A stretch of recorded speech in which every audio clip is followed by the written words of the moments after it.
વંદે ગુજરાત.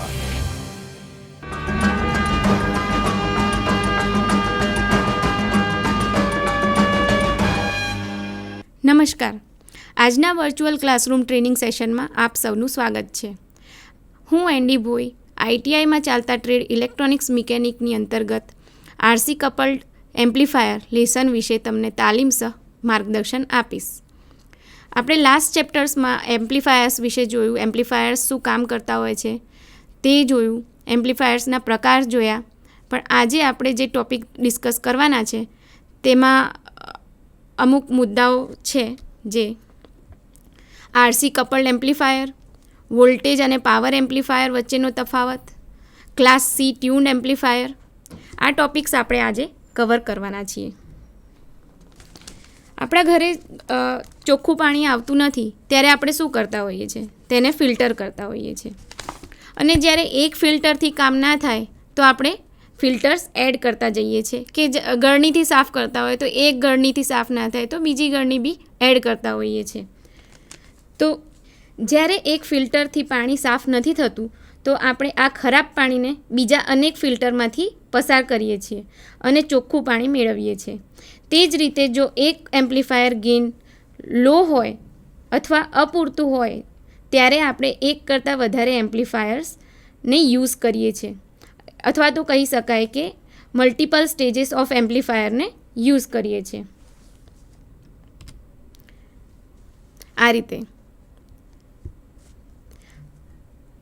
અને multiple stages of એમ્પ્લીફાયર્સને connect કરવાની method છે તેને કપલિંગ ઓફ એમ્પ્લીફાયર કહેવાય છે.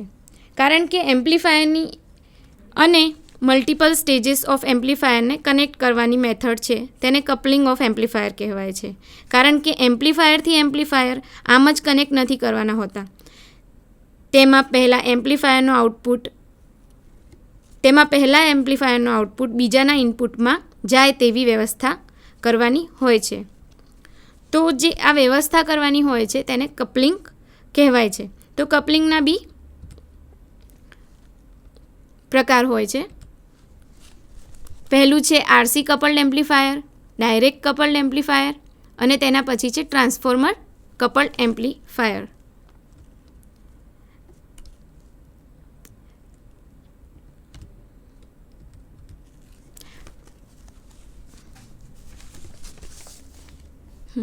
આ સર્કિટ ડાયાગ્રામ છે આરસી કપલ્ડ એમ્પ્લીફાયરનો.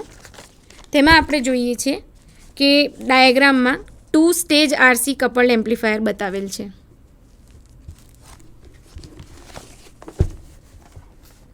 ડાયાગ્રામમાં 2 સ્ટેજ આરસી કપલ્ડ એમ્પ્લીફાયર બતાવેલ છે. બંને સ્ટેજમાં એક ટ્રાન્ઝિસ્ટરનો ઉપયોગ કરેલો છે. આ એમ્પ્લીફાયર બનાવવા માટે સીઈ કન્ફિગરેશનની મદદ લેવામાં આવેલ છે. આ સર્કિટમાં R1 અને R2, જ્યારે કેપેસિટર C1 એ ઇનપુટ સિગ્નલને કપલ કરે છે ત્યારે કેપેસિટર C3 દ્વારા કપલિંગ કરી આઉટપુટ સિગ્નલ મેળવવામાં આવે છે. તો સર્કિટનું ઓપરેશન જોઈશું તો ઇનપુટ સિગ્નલ V ઇનપુટ એટલે VI ને ટ્રાન્ઝિસ્ટર Q1 દ્વારા એમ્પ્લીફાય કરવામાં આવે છે અને તેનો ફેઝ રિવર્સ બને છે. પછી R2ની અક્રોસ ટ્રાન્ઝિસ્ટર Q1નો આઉટપુટ મળે છે.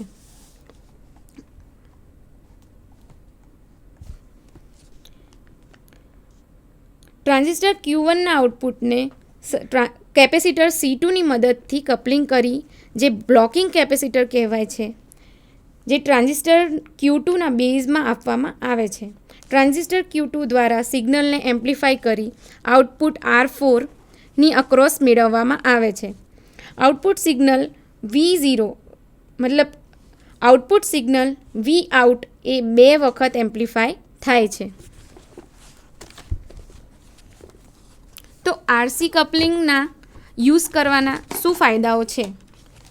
તો સૌથી પહેલાં કે તે ઓડિયો એપ્લિકેશન માટે સૌથી સુટેબલ છે, કારણ કે વાઇડ ફ્રીક્વન્સી રેન્જમાં તેનો ગેઇન કોન્સ્ટન્ટ રહે છે. સર્કિટ એકદમ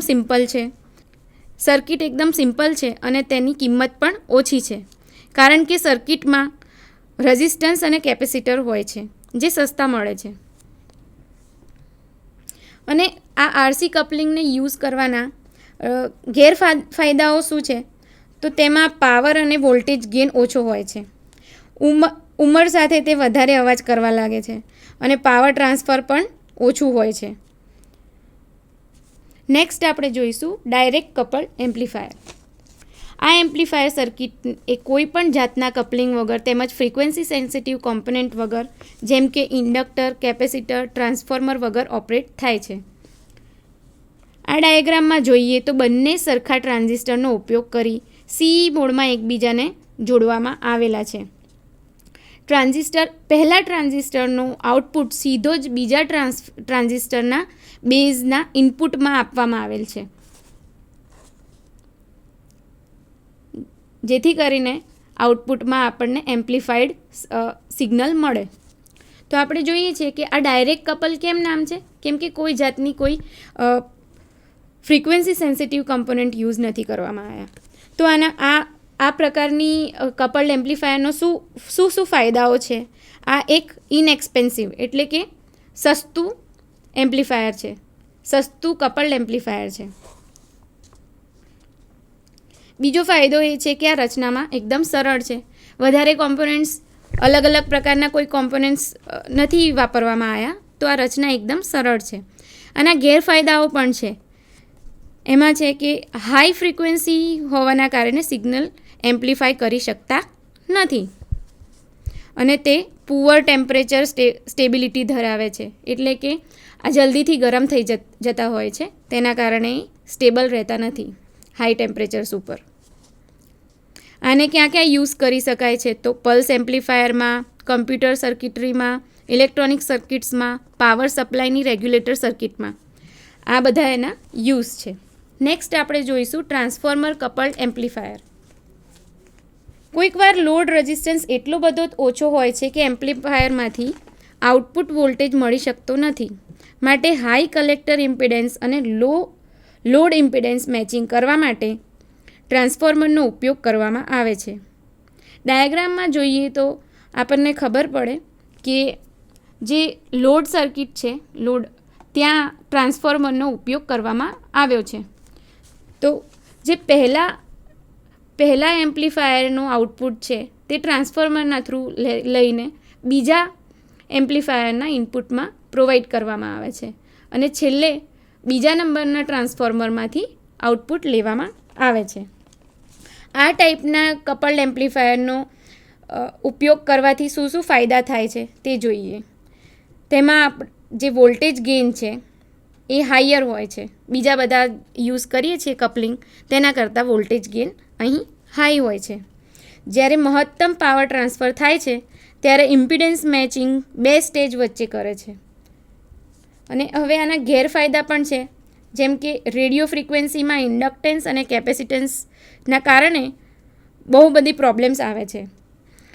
પછી આઉટપુટમાં હમિંગ અવાજ આવે છે, એટલે કે તે અવાજ કરતું હોય છે આઉટપુટમાં.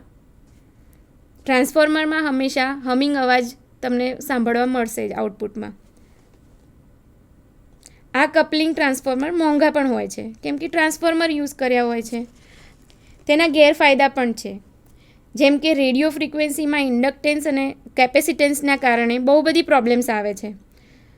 પછી બીજો ગેરફાયદો એ છે કે તેના આઉટપુટમાં હમિંગ અવાજ આવતો હોય છે. પછી બીજો એનો ગેરફાયદો એ છે કે આ કપલિંગ જે ટ્રાન્સફોર્મર યુઝ કરીએ છીએ તે બહુ મોંઘા હોય છે. હવે આપણે ત્રણેયની સરખામણી કરીએ તો કોસ્ટ વાઇઝ જોવા જઈએ તો સૌથી મોંઘો ટ્રાન્સફોર્મર કપલિંગ વાળો એમ્પ્લીફાયર થાય છે. તો હવે ત્રણેય કપલિંગ એમ્પ્લીફાયર્સની સરખામણી કરીએ તો એવું જાણવા મળે છે કે આરસી કપલિંગને સૌથી વધારે યુઝ કરવામાં આવે છે. હવે આના પછી વોલ્ટેજ અને પાવર એમ્પ્લીફાયર વચ્ચેનો તફાવત જોઈશું. તો સૌથી પહેલાં એ જોઈશું કે વોલ્ટેજ એમ્પ્લીફાયર શું છે અને પાવર એમ્પ્લીફાયર શું છે. તો એમાં સૌથી પહેલાં જોઈએ વોલ્ટેજ એમ્પ્લીફાયર. કોઈપણ નબળા સિગ્નલના વોલ્ટેજ સ્તરને વધારવા માટે વપરાતા એમ્પ્લીફાયરને વોલ્ટેજ એમ્પ્લીફાયર કહે છે. આમાં હીટ સિંકની જરૂર રહેતી નથી. આઉટપુટમાં પણ ખાસ કોઈ ડિસ્ટોર્શન જોવા મળતું નથી. આમાં વપરાતા ટ્રાન્ઝિસ્ટરની સાઇઝ પણ નાની હોય છે. આરસી કપલિંગ ખાસ વપરાય છે. એમ્પ્લીફાયરના પહેલા સ્ટેજ તરીકે વપરાય છે. આઉટપુટ ઇમ્પિડન્સ હાઈ હોય છે. હવે નેક્સ્ટ જોઈશું પાવર એમ્પ્લીફાયર. તો પાવર એમ્પ્લીફાયર એટલે કોઈપણ નબળા સિગ્નલના પાવર સ્તરને વધારવા માટે વપરાતો એમ્પ્લીફાયર. આમાં હીટ સિંકની જરૂર રહેતી હોય છે. આમાં મોટી સાઇઝના એટલે કે પાવર ટ્રાન્ઝિસ્ટર વપરાતા હોય છે. ટ્રાન્સફોર્મર કપલિંગ ખાસ વપરાય છે. એમ્પ્લીફાયરના છેલ્લા સ્ટેજ તરીકે વપરાય છે અને આઉટપુટ ઇમ્પિડન્સ આનો લો હોય છે. હવે આપણે નેક્સ્ટ ટોપિક જોઈશું ક્લાસ સી ટ્યુન્ડ એમ્પ્લીફાયર. પણ તેમાં સૌથી પહેલાં જોઈ લઈશું કે ટ્યુન્ડ સર્કિટ શું હોય છે અને ટ્યુન્ડ એમ્પ્લીફાયર શું હોય છે. તો ટ્યુન્ડ એમ્પ્લીફાયર શું છે? જ્યારે એક એમ્પ્લીફાયર સર્કિટમાં લોડના સ્થળ ઉપર ટ્યુન્ડ સર્કિટનો સમાવેશ થાય છે ત્યારે તેને ટ્યુન્ડ એમ્પ્લીફાયર કહે છે. ટ્યુન્ડ સર્કિટ એટલે કે ઇન્ડક્ટર અને કેપેસિટરનો પેરેલલ કોમ્બિનેશન, જેને રેઝોનેન્ટ અથવા ટેન્ક સર્કિટ પણ કહેવાય છે. ટ્યુન્ડ એમ્પ્લીફાયર ટ્યુન્ડ સર્કિટની મદદથી જોઈતી ફ્રીક્વન્સી રેન્જને સિલેક્ટ કરી શકે છે અને ના જોઈતી ફ્રીક્વન્સીને રિજેક્ટ કરે છે. આ ટ્યુન્ડ સર્કિટ આપણી સામે છે. તેમાં આપણે જોઈ શકીએ છીએ કે આર અને એલની પેરેલલ કોમ્બિનેશનને લોડની જગ્યાએ જ્યાંથી આઉટપુટ લેવાનો છે ત્યાં કનેક્ટ કરી દેવામાં આવ્યું છે. તો ટ્યુન્ડ સર્કિટની કાર્યક્ષમતા એમ્પ્લીફાયરનું પરફોર્મન્સ નક્કી કરતું હોય છે.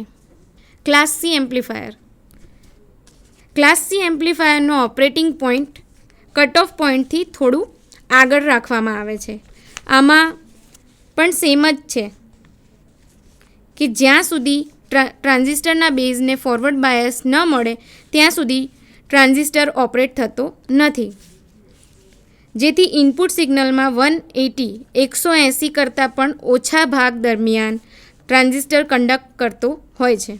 તેના કારણે 180 ડિગ્રી કરતાં પણ ઓછા ભાગ સુધી જ કલેક્ટર કરંટ પસાર થાય છે. એટલે અડધા કરતાં પણ ઓછી સાયકલનું એમ્પ્લિફિકેશન થાય છે. આનો ઉપયોગ RF એમ્પ્લિફિકેશન માટે થાય છે. ક્લાસ સી એમ્પ્લીફાયરની કાર્યક્ષમતા 70થી 85% જેટલી હોય છે. હવે આપણે જોઈશું કે ક્લાસ સી પણ ટ્યુન્ડ સર્કિટ સાથે એનું કેવું પ્રભાવ રહે છે. તો જોઈશું ક્લાસ સી ટ્યુન્ડ એમ્પ્લીફાયર. આ તેની સર્કિટ છે. ક્લાસ સી એમ્પ્લીફાયરમાં ટ્યુન્ડ સર્કિટ એડ કરી દીધી છે. આમાં પહેલાં ક્લાસ સી એમ્પ્લીફાયર જોઈશું. ત્યાં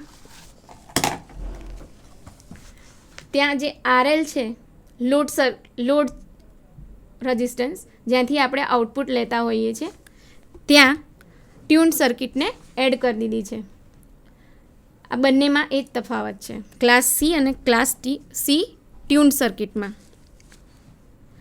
આ ક્લાસ સી એમ્પ્લીફાયરમાં ટ્યુન્ડ સર્કિટ એડ કરવાનો મુખ્ય ઉદ્દેશ આઉટપુટમાં કમ્પ્લીટ AC સાઇન વેવ મેળવવાનો છે. આ ટ્યુન્ડ સર્કિટ જ્યારે પણ DC પલ્સ મેળવશે ત્યારે તેને રેઝોનેન્ટ ફ્રીક્વન્સી પર ઓસિલેટ કરશે. આ પલ્સ મેળવીને કેપેસિટર ચાર્જ થશે અને ઇન્ડક્ટરમાં ડિસ્ચાર્જ થઈ જશે. ઇન્ડક્ટરમાં મેગ્નેટિક ફિલ્ડ વધશે અને પછી કોલેપ્સ થશે, જેથી એક વોલ્ટેજ ઇન્ડ્યુસ થશે. પછી આ વોલ્ટેજ કેપેસિટરને ઓપોઝિટ ડાયરેક્શનમાં ફરી ચાર્જ કરશે. ઇન્ડક્ટર અને કેપેસિટર વચ્ચેના એનર્જી એક્સચેન્જને ફ્લાયવ્હીલ ઇફેક્ટ પણ કહીએ છીએ, જેનાથી રેઝોનેન્ટ ફ્રીક્વન્સી પર ડેમ્પ્ડ સાઇન વેવ ઉત્પન્ન થશે. જો સર્કિટને દરેક હાફ સાયકલ પર એક પલ્સ મળે તો જે ટ્યુન્ડ સર્કિટની અક્રોસ વોલ્ટેજ મળશે તે કોન્સ્ટન્ટ હશે, એટલે કે તે ચેન્જ થશે નહીં. ભલે થોડા સમય માટે ક્લાસ સી એમ્પ્લીફાયરમાં કરંટ ફ્લો થતો હોય, પણ જે આઉટપુટ છે તે એક કન્ટિન્યુઅસ સાઇન વેવ હશે.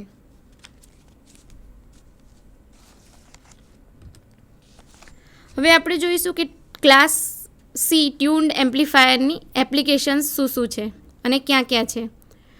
તો RF oscillators, RF amplifiers, FM transmitter, booster amplifiers, high frequency repeater, આ બધી જ જગ્યાએ ક્લાસ સી ટ્યુન્ડ એમ્પ્લીફાયરનો ઉપયોગ થતો હોય છે. તો આજે આપણે કપલિંગ જોયું, કપલિંગ શું છે અને કપલિંગનો યુઝ કરીને કેટલા એમ્પ્લીફાયર્સ અવેલેબલ છે, જેમ કે RC coupled amplifier, transformer coupled amplifier અને ડાયરેક્ટ કપલ્ડ એમ્પ્લીફાયર. તેના પછી આપણે પાવર એમ્પ્લીફાયર અને વોલ્ટેજ એમ્પ્લીફાયર વચ્ચેનો તફાવત જોયો અને તેના પછી ટ્યુન્ડ સર્કિટ વિશે જાણ્યું. ટ્યુન્ડ સર્કિટનો ક્યાં યુઝ થાય છે અને તેનો ઉપયોગ કરીને ક્લાસ સી ટ્યુન્ડ એમ્પ્લીફાયરને વિસ્તારમાં જોયું. ક્લાસ સી ટ્યુન્ડ એમ્પ્લીફાયરનો ઉપયોગ અથવા એપ્લિકેશન્સ ક્યાં ક્યાં છે તે પણ જોયું. અને આ બધું તમે ધ્યાનપૂર્વક સાંભળ્યું તે બદલ આપ સૌનો આભાર.